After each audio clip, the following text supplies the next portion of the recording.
맛있어서 드셨겠지만 그게 콩팥을 녹이고 있었다면 믿으시겠습니까? 매년 여름 이 과일을 드시고 호흡곤란으로 응급실에 실려오는 어르신이 수천 명에 달합니다. 안녕하세요. 30년 동안 여러분의 콩팥을 지켜온 신장내과 전문의 강민규입니다. 한국 어르신 10명 중 9명이 몸에 좋다고 믿고 매일 챙겨 먹는 이 과일 때문에 지금도 신장이 죽어가고 있습니다. 병원에서는 절대 알려주지 않는 충격적인 진실을 오늘 공개합니다. 저는 병원의 편이 아닙니다. 여러분의 건강과 생명을 지키기 위한 여러분 편입니다.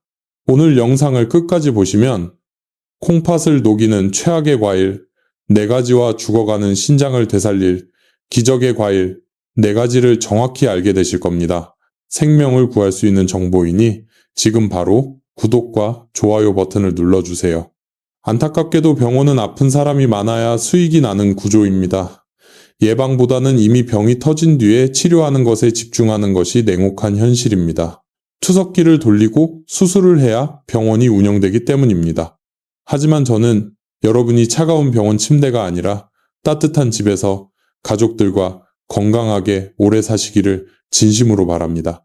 지금 이 영상을 보고 계신 여러분 중에서도 자신도 모르는 사이에 콩팥을 망가뜨리는 과일을 드시고 계실 가능성이 매우 높습니다. 60세 이후 우리 몸에는 급격한 변화가 일어납니다. 신진대사가 현저히 떨어지고 콩팥의 여과 기능은 젊을 때의 절반 수준으로 뚝 떨어집니다. 마치 50년 쓴 정수기 필터가 꽉 막힌 것과 같습니다. 이런 상황에서 젊을 때처럼 아무 과일이나 드시면 그게 곧장 칼륨 폭탄이 되어 심장을 멈추게 할 수도 있습니다. 실제로 대부분의 어르신들이 이런 신체 변화를 간과하고 계십니다. 건강하다고 자부하며 참외나 수박을 드시다가 갑자기 응급실에 실려오는 경우가 너무나 많습니다. 오늘 제가 알려드릴 내용은 단순한 정보가 아니라 생존을 위한 필수 지식입니다. 혹시 지금 이 과일들을 냉장고에 넣어두고 계시다면 오늘부터라도 당장 꺼내서 버리셔야 합니다. 첫 번째로 60세 이후 신장 기능이 떨어진 분들이 절대 드시면 안 되는 과일은 바로 여름철 국민 과일인 참외입니다. 많은 분들이 깜짝 놀라실 텐데요. 참외는 수분 보충에 좋고 피로 회복에 좋다고 알려져 있지만 콩팥이 약한 분들에게는 그야말로 시한폭탄과 같습니다. 참외 한 개에는 무려 450mg이 넘는 엄청난 양의 칼륨이 들어있습니다. 젊고 콩팥이 건강한 사람에게는 이 칼륨이 나트륨을 배출시키는 좋은 역할을 하지만 나이가 들어 사구체 여과율이 떨어진 상태에서는 상황이 완전히 달라집니다. 콩팥이 칼륨을 걸러내지 못해 혈액 속에 칼륨이 독처럼 쌓이는 고칼륨 혈증이 발생하게 됩니다. 이 상태가 되면 초기에는 손발이 저리고 입술 주변이 마비되는 느낌이 들다가 예고도 없이 심장이 불규칙하게 뛰는 부정맥이 오고 심한 경우 갑자기 심장이 멈추는 심정지까지 발생할 수 있습니다. 실제로 여름철에 참외를 드시고 응급실에 실려와서 긴급 투석을 받는 어르신들이 정말 많습니다. 두 번째로 절대 피해야 할 과일은 바로 키위입니다. 키위는 비타민C가 풍부해서 면역력에 좋다고 다들 챙겨 드시지만 사실 키위는 숨겨진 칼륨 폭탄입니다. 키위 100g당 칼륨이 300mg 가까이 들어있는데 보통 키위를 드실 때 한 개만 드시는 게 아니라 2-3개씩 깎아서 드시는 게 문제입니다. 만약 콩팥 기능이 정상의 절반 이하로 떨어진 분이 키위를 2개 이상 드신다면 콩팥은 비명을 지르게 됩니다. 콩팥이 처리할 수 있는 용량을 초과해버리기 때문입니다. 특히 고혈압 약을 드시고 계신다면 더욱 위험합니다. 대부분의 혈압약에는 칼륨 수치를 높이는 성분이 들어있는데 여기에 칼륨 덩어리인 키위까지 드시면 불난집에 기름을 붓는 격이 되어 혈관과 콩팥을 동시에 망가뜨리는 최악의 결과가 초래됩니다. 세 번째는 여름철에 물 대신 드시는 수박입니다. 많은 분들이 물은 많이 마실수록 좋고 수박은 수분이니 콩팥을 씻어준다고 잘못 알고 계십니다. 하지만 만성 신부전이 있거나 콩팥 기능이 약해진 분들에게 수박은 물 고문과 다름없습니다. 콩팥은 우리 몸의 수분 밸런스를 맞추는 댐 역할을 하는데 이 댐이 고장난 상태에서 수박처럼 수분이 많은 과일이 들어오면 콩팥은 그 물을 소변으로 내보내지 못하고 몸 안에 가두게 됩니다. 그 물이 다 어디로 가겠습니까? 바로 여러분의 폐로 들어갑니다. 폐에 물이 차서 숨을 쉴 수 없게 되는 폐부종이 발생합니다. 자다가 갑자기 숨이 턱 막혀서 깨거나 누우면 숨쉬기가 힘들어서 밤새 뜬 눈으로 지새우게 되는 공포스러운 상황이 바로 수박 한 조각에서 시작될 수 있다는 사실을 명심하셔야 합니다. 마지막 네 번째로 경고해드릴 과일은 오렌지입니다. 특히 오렌지를 갈아서 주스로 드시는 것은 자살행위나 마찬가지입니다. 과일을 주스로 만들면 칼륨과 당분이 농축되어 흡수 속도가 빨라집니다. 생오렌지 하나를 먹을 때보다 주스 한 잔에는 오렌지 서너 개 분량의 칼륨이 들어있습니다. 이것을 마시는 순간 혈액 속 칼륨 농도가 급격히 치솟아 콩팥을 망치로 때리는 것과 같은 충격을 줍니다. 또한 오렌지의 높은 당분은 혈액을 끈적하게 만들어 콩팥의 미세혈관을 막아버리고 당뇨병 환자의 경우 합병증을 가속화시켜 결국 콩팥을 완전히 망가뜨리는 지름길이 됩니다. 건강해지려고 마신 오렌지 주스 한 잔이 여러분을 투석실로 이끄는 티켓이 될 수 있다는 점을 꼭 기억해 주시기 바랍니다. 만약 지금까지 이 네 가지 과일을 즐겨 드셨다면 오늘부터라도 당장 끊으셔야 합니다. 건강하게 오래 살고 싶다면 참외, 키위, 수박, 오렌지는 60대 이후 콩팥, 건강의 금기식품임을 꼭 기억하세요. 그렇다면 도대체 무엇을 먹어야 할까요? 이제부터는 죽어가는 콩팥 세포를 되살리고 투석을 막아주는 기적의 과일 4가지를 알려드리겠습니다. 이 과일들만 제대로 챙겨 드셔도 여러분의 콩팥 수명은 10년 이상 늘어날 수 있습니다. 방금 말씀드린 최악의 과일 4가지를 냉장고에서 모두 치우셨다면 이제 텅 빈 냉장고를 무엇으로 채워야 할지 막막하실 겁니다. 걱정하지 마세요. 지금부터 알려드릴 4가지 기적의 과일로 그 자리를 채우시면 됩니다. 이 과일들은 단순히 비타민을 보충하는 수준을 넘어서 망가진 사구체 여과율을 회복시키고 끈적한 혈액을 맑게 걸러주는 천연 투석기와 같은 역할을 합니다. 실제로 제 진료실을 찾아오셨던 68 세박성은 할아버님은 만성 신부전 3기 판정을 받고 투석 준비를 하라는 이야기까지 들으셨지만 제가 처방해드린 이 식단으로 바꾸신 뒤 기적처럼 크레아티닌 수치가 안정화되었고 지금도 건강하게 등산을 다니십니다. 그 비결이 무엇인지 지금부터 하나하나 상세하게 풀어드리겠습니다. 종이와 펜을 준비해서 적어두시고 냉장고 문 앞에 딱 붙여두시기 바랍니다. 첫 번째로 콩팥을 살리기 위해 반드시 드셔야 할 과일은 바로 딸기입니다. 많은 분들이 딸기는 달콤해서 당뇨나 콩팥에 나쁘지 않을까 걱정하시지만 사실 딸기는 콩팥 환자에게 하늘이 내려준 선물과도 같습니다. 딸기에는 엘라그산이라는 아주 특별한 성분이 들어있습니다. 이 엘라그산은 콩팥세포가 산화되어 녹쓰는 것을 막아주는 강력한 항산화 방패 역할을 합니다. 우리 콩팥은 매일 혈액 속에 독소를 걸러내느라 엄청난 스트레스를 받고 염증 수치가 높아지기 쉬운데 엘라그산이 이 염증을 가라앉히고 손상된 세포를 복구하는 데 탁월한 효능을 발휘합니다. 실제로 미국 임상영양학 저널에 실린 연구에 따르면 딸기를 꾸준히 섭취한 그룹은 그렇지 않은 그룹에 비해 신장기능 저하 속도가 현저히 느려졌고 염증 지표가 30% 이상 개선된 것으로 나타났습니다. 더 중요한 것은 딸기의 칼륨 함량입니다. 앞서 말씀드린 참외나 멜론 같은 과일은 칼륨이 너무 많아 위험하지만 딸기는 100g당 칼륨이 150mg 수준으로 매우 적당하게 들어있습니다. 이는 콩팥에 부담을 주지 않으면서도 몸에 필요한 비타민C와 미네랄을 안전하게 공급할 수 있다는 뜻입니다. 박성훈 할아버님도 처음에는 과일은 입에도 대지 않으려 하셨지만 제가 딸기는 하루 7알 정도는 약이라 생각하고 드시라고 권해드렸습니다. 그 결과 피로감이 눈에 띄게 줄어들고 소변 거품이 사라지는 것을 직접 경험하셨습니다. 다만 딸기를 드실 때 주의할 점이 있습니다. 꼭지를 칼로 미리 잘라내고 씻으시면 안 됩니다. 꼭지를 떼고 물에 씻으면 딸기 속의 비타민C가 물에 녹아 빠져나가고 그 틈으로 잔류 농약이 스며들 수 있습니다. 반드시 흐르는 물에 깨끗이 씻은 뒤에 드시기 직전에 꼭지를 떼고 드시는 것이 좋습니다. 하루 권장량은 중간 크기 딸기로 7알에서 10알 정도가 가장 적당합니다. 이 정도 양이면 칼륨 걱정 없이 콩팥을 지키는 항산화 성분만 쏙쏙 흡수하실 수 있습니다.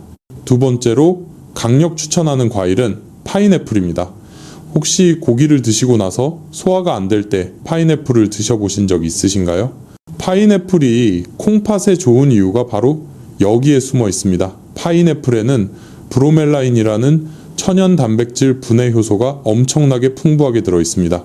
콩팥이 나빠지는 가장 큰 원인 중 하나가 바로 혈액 속에 떠다니는 단백질 찌꺼기입니다. 우리가 고기나 콩을 먹고 나면 몸에서 쓰고 남은 단백질 노폐물이 생기는데 콩팥 기능이 떨어지면 이 찌꺼기를 제대로 걸러내지 못해 사구체가 막히고 망가지게 됩니다. 이때 파인애플에 브로멜라인이 투입되면 혈액 속의 단백질 찌꺼기를 잘게 부수고 분해해서 콩팥이 쉽게 배출할 수 있도록 도와줍니다. 마치 꽉 막힌 하수구에 배수관 세정제를 부어 뻥 뚫어주는 것과 같은 원리입니다. 또한 브로멜라인은 그 자체로 강력한 항염증 작용을 하여 콩팥 조직의 부종을 빼주고 염증을 가라앉히는 데도 큰 도움을 줍니다. 많은 분들이 파인애플은 너무 달아서 위험하지 않냐고 물으십니다. 물론 파인애플은 단맛이 강하지만 칼륨 함량은 100g당 109mg 정도로 바나나의 4분의 1 수준밖에 되지 않습니다. 즉 단맛을 즐기면서도 칼륨 공포로부터 안전할 수 있는 몇 안 되는 과일 중 하나입니다. 실제로 만성 신부전 환자들에게 간식으로 가장 많이 추천되는 과일이기도 합니다. 하지만 파인애플을 드실 때 절대 통조림으로 드시면 안 됩니다. 통조림 파인애플은 설탕물에 절여져 있어 칼륨은 낮을지 몰라도 당분이 너무 높아 혈액을 끈적하게 만들고 콩팥을 망가뜨립니다. 반드시 생과일로 드셔야 하며 심지어 파인애플의 가운데 심지 부분에 브로멜라인이 가장 많이 들어있으니 심지를 버리지 말고 얇게 썰어서 꼭꼭 씹어 드시는 것이 콩팥 건강에는 으뜸입니다.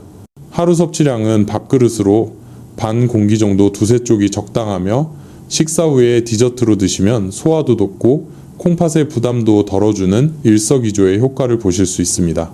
세 번째로 소개할 기적의 과일은 과일 중에 다이아몬드라 불리는 체리입니다. 콩팥이 나쁜 분들은 대부분 요산 수치가 높은 경우가 많습니다. 요산은 단백질이 대사되고 남은 찌꺼기인데 이것이 배출되지 못하고 몸에 쌓이면 그 유명한 통풍을 일으키고 콩팥에 뾰족한 결석을 만들어 콩팥 조직을 난도질합니다. 체리는 바로 이 요산을 잡는 킬러입니다. 체리에 들어있는 안토시아닌과 케르세틴 성분은 요산의 생성을 억제하고 이미 생성된 요산을 소변으로 빨리 배출되도록 돕습니다.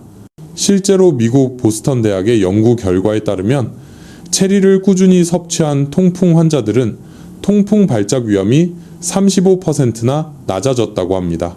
통풍 발작이 줄어든다는 것은 곧 콩팥에 쌓이는 요산 독소가 사라진다는 뜻과 같습니다. 콩팥은 침묵의 장기라서 아프다는 신호를 잘 보내지 않지만 요산 수치가 높아지면 콩팥은 조용히 병들어갑니다. 이때에 체리를 드시면은 콩팥이 짊어진 무거운 짐을 덜어주는 효과가 있습니다. 또한 체리는 혈당 지수가 20이밖에 되지 않아 당뇨병이 있는 콩팥 환자분들도 안심하고 드실 수 있는 착한 과일입니다. 박성훈 할아버님도 콩팥 기능이 떨어지면서 엄지발가락이 붓고 아픈 통풍 증상이 함께 오셨는데 체리를 간식으로 드시면서 요산 수치가 정상으로 돌아오고 콩팥 수치도 함께 좋아지셨습니다. 체리를 고르실 때는 색깔이 검붉을수록 안토시아닌이 풍부한 것이니 진한 색을 고르시는 게 좋습니다. 하루 10알에서 15알 정도를 드시는 것이 좋으며 잠들기 1시간 전에 드시면 체리 속의 멜라토닌 성분 덕분에 콩팥 회복에 필수적인 숙면까지 취할 수 있으니 이보다 더 좋은 천연 영양제는 없습니다. 마지막 네 번째로 여러분의 식탁에 꼭 올려야 할 과일은 바로 배입니다. 한국의 배는 전 세계적으로도 콩팥 건강에 좋은 슈퍼푸드로 인정받고 있습니다. 앞서 수박은 수분이 너무 많아 위험하다고 말씀드렸는데 배는 조금 다릅니다. 배에도 수분이 많지만 배에는 수박에는 없는 펙틴이라는 수용성 식이섬유가 아주 풍부하게 들어있습니다. 이 펙틴은 스펀지처럼 작용해서 우리 몸속에 쌓인 나트륨과 독소를 흡착하여 소변으로 부드럽게 끌고 나가는 역할을 합니다. 수박이 콩팥에 물을 들이부어 홍수를 내는 것이라면 배는 막힌 수로를 뚫어 물이 잘 흐르도록 도와주는 준설 작업과 같습니다. 또한 배에는 루테올린이라는 성분이 들어있어 기관지 염증뿐만 아니라 콩팥의 사구체 염증을 식혀주는 해열제 역할을 합니다. 콩팥이 나빠지면 몸에 열독이 쌓이고 갈증이 심해지는데 이때 시원한 배 한 조각은 콩팥에 열을 내리고 붓기를 빼주는 최고의 명약입니다. 특히 배를 드실 때는 껍질을 깎지 말고 깨끗이 씻어서 껍질째 드시는 것이 좋습니다. 배의 껍질에는 과육보다 5배나 많은 항산화 성분이 들어있어 콩팥세포를 보호하는 효과가 훨씬 강력합니다. 치아가 약해서 껍질이 부담스러우시다면 얇게 점여서 차처럼 끓여 드시는 것도 아주 좋은 방법입니다. 배숙이나 배차로 끓여 드시면은 칼륨은 더 줄어들고 유효 성분은 농축되어 콩팥에 흡수되기 가장 좋은 상태가 됩니다. 하루에 배반개 정도를 꾸준히 드시면 소변색이 맑아지고 몸의 붓기가 빠지는 것을 일주일 안에 느끼실 수 있을 것입니다. 자, 이렇게 콩팥을 살리는 4가지 기적의 과일 딸기, 파인애플, 체리배에 대해 자세히 알아보았습니다. 여러분이 이 과일들을 드셔야 하는 이유는 단순히 영양 때문이 아닙니다. 이 과일들은 늙고 지친 여러분의 콩팥이 다시 숨을 쉴 수 있게 해주는 산소 호흡기와 같습니다. 병원에서 주는 약은 증상을 조절할 뿐이지만 우리가 매일 먹는 이 음식들은 세포 하나하나를 다시 태어나게 만듭니다. 제 환자분들 중에는 70대가 넘어서도 이 식단을 지키며 투석 없이 건강하게 여행 다니고 손주들을 안아주는 분들이 정말 많습니다. 콩팥이 망가졌다고 해서 인생이 끝난 것이 아닙니다. 잘못된 식습관이라는 독을 끊고 올바른 음식이라는 해독제를 넣어주면 우리 몸은 반드시 응답합니다. 오늘 당장 마트에 가셔서 냉장고의 풍경을 바꾸십시오. 참외와 수박이 있던 자리에 딸기와 배를 채워 넣으십시오. 그 작은 변화가 10년 뒤 여러분이 병원 침대에 누워 있을지 아니면 공원을 산책하고 있을지를 결정할 것입니다. 하지만 여기서 끝이 아닙니다. 과일을 잘 챙겨 먹는 것만큼이나 중요한 것이 바로 밥상 위의 주식인 밥과 반찬을 어떻게 구성하느냐입니다. 과일만 바꾼다고 해결되지 않는 콩팥의 적들이 아직 밥상 위에 숨어 있습니다. 다음 챕터에서는 의사들이 절대 말해주지 않는 신장 환자를 위한 밥상 구성법과 콩팥 독소를 쫙 빼주는 조리법의 비밀을 낱낱이 공개해드리겠습니다. 이 내용을 모르고 계신다면 아무리 좋은 과일을 드셔도 효과는 반쪽짜리에 불과할 것입니다. 여러분이 방금 들으신 과일들이 왜 콩팥을 살리는지 그 의학적인 원리를 아주 쉽게 설명해 드리겠습니다. 콩팥은 우리 몸의 거대한 정수기 필터와 같습니다. 젊을 때는 이 필터가 아주 깨끗하고 구멍이 촘촘해서 칼륨이나 요산 같은 찌꺼기를 완벽하게 걸러냈지만 60세가 넘어가면 이 필터는 오랜 세월 사용으로 인해 녹이 슬고 구멍이 막히게 됩니다. 의학적으로 이것을 사구체 여과율이 떨어진다고 표현합니다. 이때 칼륨이 가득 든 참외나 수박 같은 과일이 들어오면 늙고 지친 필터가 감당하지 못하고 과부하가 걸려버립니다. 결국 걸러지지 못한 칼륨 독소는 혈액을 타고 온몸을 돌아다니다가 심장 근육을 마비시켜 돌연사를 일으키는 것입니다. 이것이 바로 콩팥 환자들이 가장 두려워해야 할 고칼륨 혈증의 실체입니다. 또한 과일 속의 과도한 당분은 혈액을 끈적끈적한 시럽처럼 만듭니다. 끈적한 피는 콩팥의 아주 미세한 혈관인 사구체를 통과하지 못하고 꽉 막히게 합니다. 혈액 공급이 끊긴 콩팥 세포는 영양분을 받지 못해 서서히 말라비틀어져 죽어가게 되는데 이것이 바로 크레아티닌 수치가 치솟고 콩팥이 딱딱하게 굳어가는 과정입니다. 하지만 반대로 제가 강력하게 추천해드린 딸기나 파인애플에 들어있는 엘라그산과 브로멜라인 같은 항산화 성분과 천연 효소는 녹슨 필터를 청소하는 강력한 세정제 역할을 합니다. 혈관벽에 덕지덕지 들러붙은 염증 찌꺼기를 부드럽게 녹여서 떼어내고 딱딱하게 굳어진 콩팥 세포를 다시 말랑말랑하게 만들어 콩팥이 다시 숨을 쉴 수 있게 돕습니다. 병원에서 의사들이 매번 혈액 검사를 통해 확인하는 수치가 바로 이 사구체 여과율과 크레아티닌입니다. 단순히 수치만 보는 것이 아니라 내 콩팥이 얼마나 찌꺼기를 잘 걸러내고 있는지 보여주는 생명의 성적표입니다. 올바른 과일 섭취는 약물 없이도 이 성적표를 드라마틱하게 바꿀 수 있는 가장 빠르고 강력한 방법입니다. 하지만 여기서 명심해야 할 점이 하나 있습니다. 아무리 좋은 기적의 과일이라도 언제 어떻게 먹느냐에 따라 약이 될 수도 있고 오히려 독이 될 수도 있다는 사실입니다. 콩팥을 살리기 위해서는 반드시 지켜야 할 섭취 골든타임과 하루 적정량의 비밀이 아직 남아 있습니다. 이 규칙을 어기면 아무리 좋은 딸기도 콩팥에 부담을 줄 수 있으니 다음 내용에 더욱 집중해 주시기 바랍니다. 기적의 과일도 먹는 방법이 틀리면 오히려 독이 될 수 있습니다. 콩팥을 살리는 섭취 골든타임과 구체적인 실천 방법을 지금부터 아주 상세하게 알려드리겠습니다. 첫 번째로 기억하셔야 할 것은 섭취 시간입니다. 60세 이후 콩팥 기능이 떨어진 분들은 아침 식사 후 1시간이 지났을 때 과일을 드시는 것이 가장 좋습니다. 이때가 혈당이 안정되어 있고 위산이 적절히 분비되어 과일의 영양소를 가장 안전하게 흡수할 수 있는 시간이기 때문입니다. 절대 아침 공복에 드시지 마십시오. 빈속에 들어간 과일의 산 성분은 위벽을 자극하고 급격한 혈당 상승을 일으켜 콩팥에 큰 부담을 줍니다. 또한 저녁 7시 이후에는 과일 섭취를 멈추셔야 합니다. 밤에는 신장도 쉬어야 하는데 늦은 시간에 과일을 드시면 자는 동안 콩팥이 쉬지 못하고 야근을 하게 되어 다음날 아침 얼굴과 손발이 퉁퉁 붓는 원인이 됩니다. 두 번째 원칙은 섭취량입니다. 아무리 좋은 딸기나 파인애플이라도 하루 총량이 200g을 넘기면 안 됩니다. 종이컵으로 따졌을 때 한 컵 정도의 분량이 딱 적당합니다. 구체적으로 말씀드리면 딸기는 중간 크기로 7알, 파인애플은 얇게 썬 2쪽, 체리는 10, 알배는 반 개 정도가 하루 권장량입니다. 이 양을 한 번에 다 드시지 말고 아침과 점심, 식후에 2번으로 나누어 드시는 것이 콩팥에 가해지는 여과 부담을 줄이는 지혜로운 방법입니다.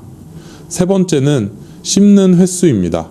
과일을 대충 씹어 넘기면 위장이 소화시키느라 에너지를 다 쓰고 콩팥으로 갈 혈액이 부족해집니다.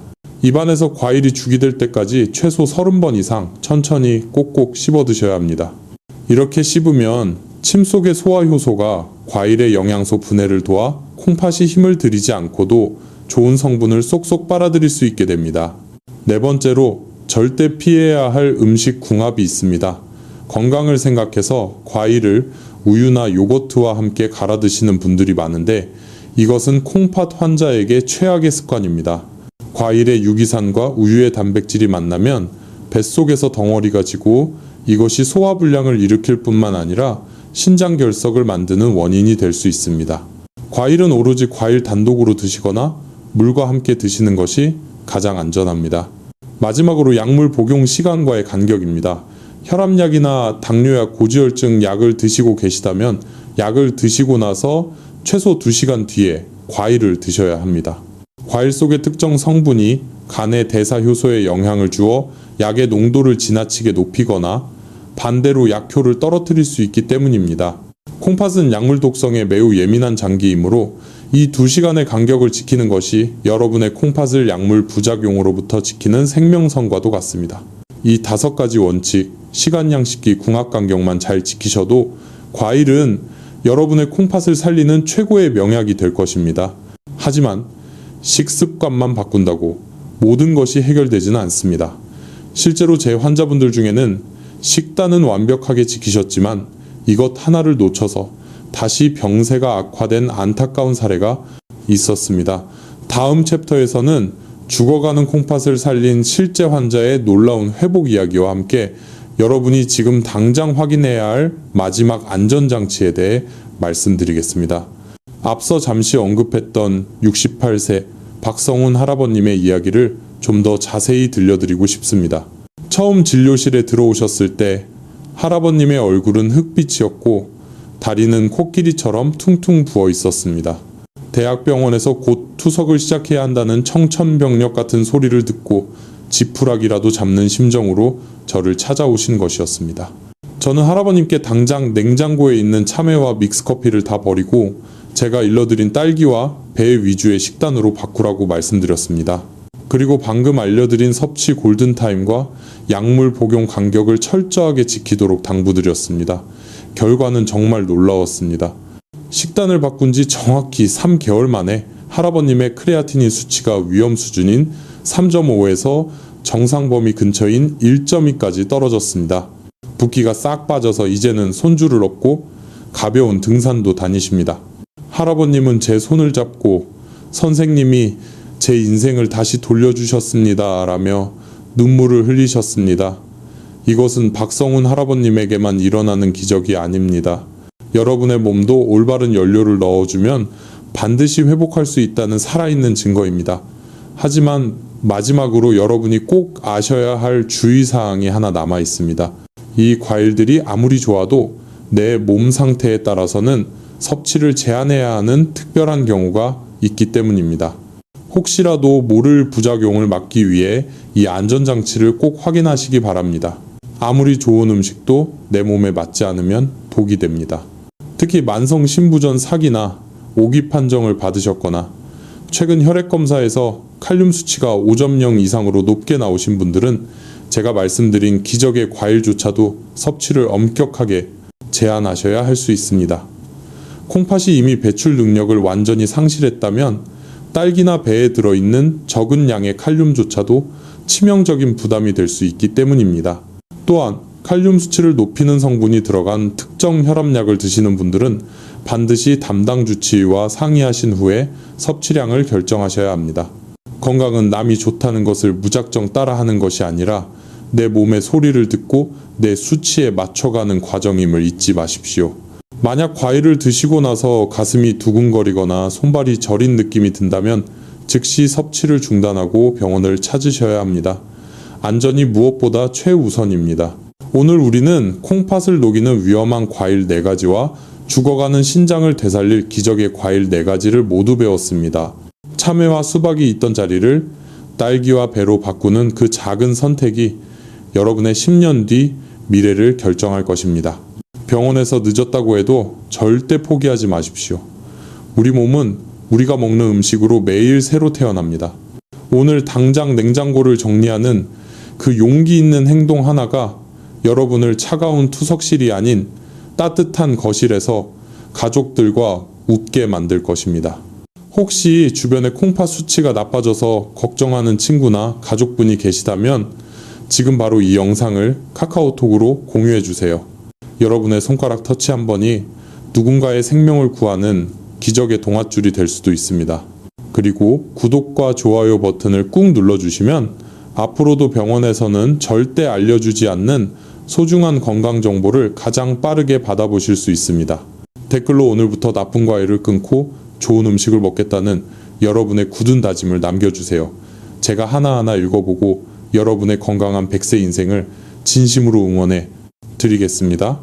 여러분이 약 냄새나는 병원이 아닌 향긋한 밥 냄새 속에서 평생 내 다리로 걷고 내 손으로 밥을 먹으며 존엄하고 행복한 노후를 보내시기를 간절히 바랍니다.